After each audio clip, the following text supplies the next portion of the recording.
What's going on, everybody? Hope you're all having a fantastic day today. Now, sadly, today is the final day that we're able to go ahead and showcase some Battlefield 1 gameplay over the commentary today. I'm so sorry. I will try to go ahead and maybe we'll play Battlefield 4 or Battlefield, maybe 1 again. I don't know. We'll play something during today's live stream. If you guys want to check that out, by all means, tune into the live stream. The link to that stuff is down in the description. I'm thinking I'm going to lean more towards Battlefield 4. So if you guys want to check out that gameplay, like I said, stop into the stream.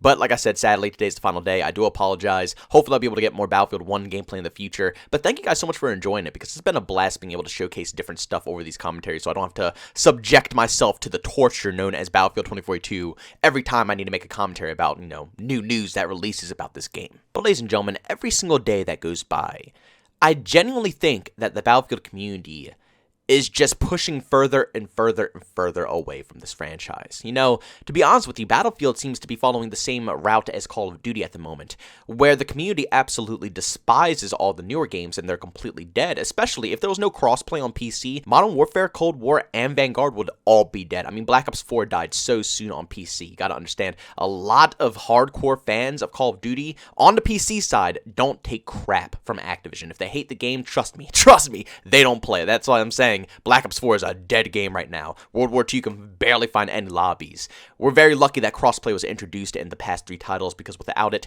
the PC side would be a little crusty right now. Besides Modern Warfare, I think Modern Warfare would probably thrived on pretty nicely when it came to PC. But it's funny, because even though it's extremely hard to find lobbies still, even with crossplay enabled on PC for a lot of these other, more recent Call of Duty games, at the end of the day, I can hop on Modern Warfare 2, I can hop on Black Ops 2, Call of Duty 4, World at War, Modern Warfare 3, I can hop on any classic Call of Duty game and find a lobby in less than 5 seconds. They're completely populated. And that's because the PC community, when it comes to Call of Duty, have pretty much given up hope on the whole franchise. They don't trust Activision or any of the development teams to be competent enough to make a good Call of Duty game, so what do? They go play the good Call of Duty games and actually have a fun time. And it seems like the Battlefield fans are going down the same exact route. Instead of playing the more recent Battlefield games, even though a lot of people are falling back to Battlefield 5, people are still continuously pouring into games like Battlefield 1, Battlefield 4, Battlefield 3, shoot, even Battlefield Bad Company 2 is still completely populated on the PC side. People are having enough of the crap that DICE is just literally forcing down our throats. You see, when Hardline came out, I think that was already rough enough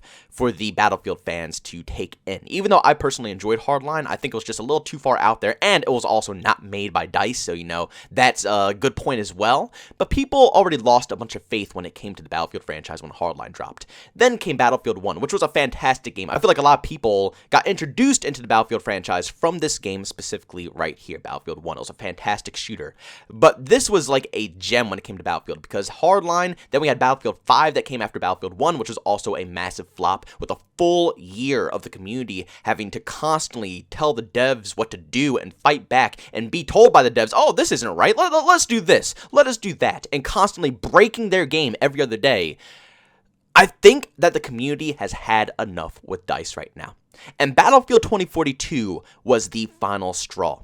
And since this game, well, not this game that you're watching, but Battlefield 2042 flopped so bad and did so poorly, I really think the future of this franchise is just going to go completely downhill. I don't know if it's any coming back from this. But ladies and gentlemen, if I could just have a quick moment of your time, even though you guys are already giving me your time by watching my videos, but realistically, a lot of my content is, out there for background noise. A lot of people like to listen to my videos while they're at work, at school, working out or something like that, doing homework. My videos are pretty good for background noise. So if you guys could pull away and just look at the screen for a very quick second, over on Twitter, Battlefield Bulletin posted a couple of images. I don't think he made them. I believe it was GamePressure.com or something like that, or GamePressure.com. I don't know exactly who they are, but these images are fantastic because it shows the stats of Battlefield 2042 over the course of when it first released until current day. I'm going to flash it up on the screen here for you guys. Check this out, man. At the top left, it says negative reviews on Steam. Over 50,000 players on Steam. When this game released, it was 105 people ready and happy to hop on this title. And then after every single day has gone by and we've seen the game get worse and worse and worse over time, and every update doesn't do really anything to the performance of the title, and it's still completely horribly optimized, the number is now down to 7,989. And to me personally, that number is being generous for the player count on the Steam charts. Next up at the bottom left is the Metacritic. Average score is 68 out of 100 out of 73 reviews. Average user score on Metacritic, 218. And also the viewers on Twitch. This is a really good one right here as well. At launch, this game was popping with 341,000 concurrent viewers across the board. That is an absolutely absurd number, especially when it comes to a Twitch live count. I mean, a lot of these games that are out right now can barely even top like 200,000, 300,000 views. So 341,000 is actually stupid. That's insane. And January 17th, the views are down to 1,639. And again, that is giving it some pretty good credit right there, because I just checked it recently on the 26th. Now it's the 27th for you guys watching this video, but when I was making this video, I checked on the 26th, and it was at 900 viewers.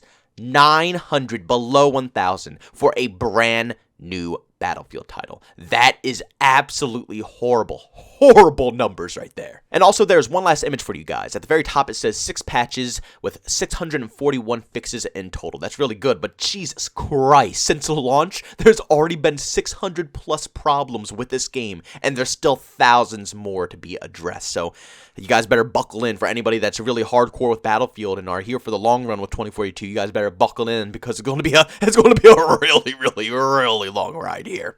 And then launch trailer on YouTube. I think that did pretty good, actually. I don't think anybody went back to the trailer and went ahead and, disliked or anything. Battlefield 5's trailer was horrible. It was really bad. That got so much hate. But I think that the Battlefield 2042 trailer only did so good because of the hype that was behind it, the massive hype train going along, and, everybody bashing Call of Duty, and everybody's hyping the Battlefield to be the massive competition. I think that's the only reason why I got so many likes on that video specifically. But the next chart is extremely interesting. I think this is probably my favorite one here. It's a game pressure user scores chart. The expectations for Battlefield 2042 ahead of time before the game dropped, probably around the, the trailer announcement, stuff like that, is 6.4, 7, 5, 6.1, 5.1. And that's for PC, PS5, PS4. That's pretty much all the consoles you could possibly get out there. After launch, when everybody finally got their hands on the game, 3.2, 2.6, 2.8, 3.1, 3.3. The post-launch opinions of this game compared to the expectations before it was released are insane. Once again, massive changes in numbers here. Like, maybe I could see like 1 point below for the post-launch expectations, but no, that's like a whopping like 3 to 4 points off of each and every score when it came to everybody's expectations after launch. And then under that is the price drop in 2 months, over 50%. Well, basically 50% on the dot. It's originally $60, and if you go on Epic Games Store right now with a voucher, you can get it for $30. And also, that's not the only sale for this game. I saw multiple sales on Steam, and I also saw multiple sales on Origins as well. Constantly, Battlefield 2042 is being knocked half off all the time. And I know, this is just a small portion of the overall picture here. But the point is that in each and every one of these sections, scattered across multiple different platforms, each and every one has just an overwhelmingly negative response to Battlefield 2042. And personally, I believe it. When I see the Steam charts drop, I picture every other platform dropping as well. Again, I am so happy if you're enjoying this game, but the fact that I can't get any lobbies without having half the game filled with bots or 200 plus ping and bad connection just tells me that it's not enough players online, at least in my region, which is a pretty populated region when it comes to gaming. The fact that I can't find anybody over here makes no sense at all. I truly don't know if it's a future for the Battlefield franchise anymore. Like I said in the very beginning of this video, people are going away and they're going back to games like Battlefield 4, Battlefield 3, even Battlefield 5.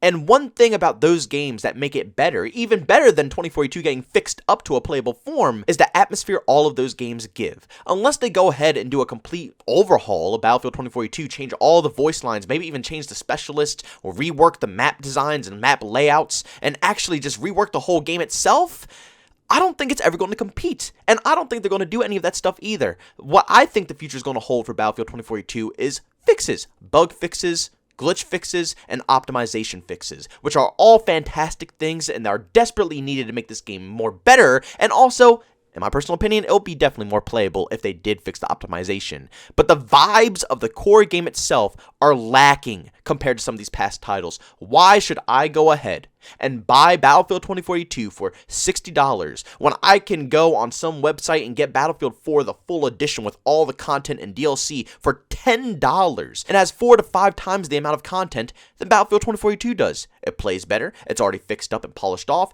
and it feels, down to the core, like a Battlefield game, and the original devs were working on those games as well. You have to remember, basically everybody who made these past Battlefield games are gone now. It's the same situation as Call of Duty. All the Call of Duty devs who made the games back in the day, gone as well. That's why both these studios, I think, are struggling so much, and they're trying to find their own identity, which I understand. You know, you don't want to be the same as everybody that came before you. That's not fun, and that's not how you make a name for yourself. You need to branch out and try to be different and unique. I completely understand that, but you're never supposed to ignore what the past greats have done. You know, for me personally, on my channel, I studied the greats. I studied tons of great, fantastic commentators and understood their styles, their flows, how they commentated, how they edited clips, how they put their videos together.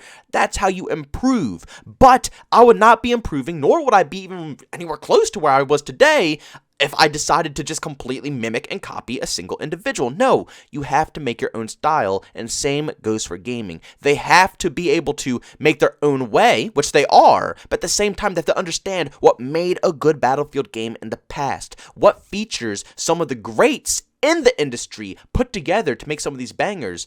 Take those, evolve on them. Why did they strip over half the stuff out of Battlefield 2042? I don't know. I don't think you guys know. I don't think anybody's ever going to know. We're never going to get an answer for that. I still, to this day, don't understand why the hell I can't go underwater in Battlefield 2042. I can't dive underwater. What? My guys, my dudes over at DICE, what are you guys thinking? It's been a feature in Battlefield for ages now.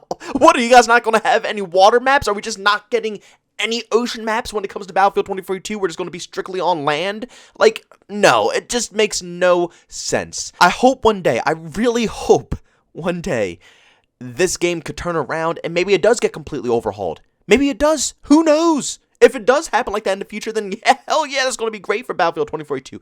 Oh my god, the community will be just rejoicing. The commentaries and the content on YouTube and Twitch will be so positive and just so enlightening. I can't wait if they do decide to take that path. But thinking of the amount of money that they would have to invest, I mean, just voice actors alone for the game. Do you understand how much money that costs towards the production of the game? You know, and either they're going to keep the specialists or they completely change the specialists, which means they have to hire new voice actors to work on the game. It's going to take time for them to get all the voices and all the lines through. Overhauling this game would be an absolute mess. It'll probably take years for it to even come to a good state again. Guys, I'm done ranting. Just please leave your opinions down below in the comment section. Do you guys think that Battlefield will have any future? Not with 2042, but just a future in general. Do you think another Battlefield game could possibly come out and regain the faith of all the fans, or do you think it's too late? Do you think that all the fans have already moved away and have given up on DICE? You can only fool someone so many times before they catch on to your tricks, so I don't know, man. We'll see what the future holds. But ladies and gentlemen, thanks so much for tuning into this video. If you enjoyed it, make sure to leave a like. Bones, I hate it. Leave a dislike. Also, if you're brand new, enjoy the content, don't forget to subscribe and hit that notification button. Also, want to chat with me, there's 2 ways to do so. I have Twitter and Discord. Both those links are down in the description. And also, want to catch me live streams of video games over on Twitch. Link that's in the description as well. But guys, thanks so much for tuning in. See you on the next one. Peace out.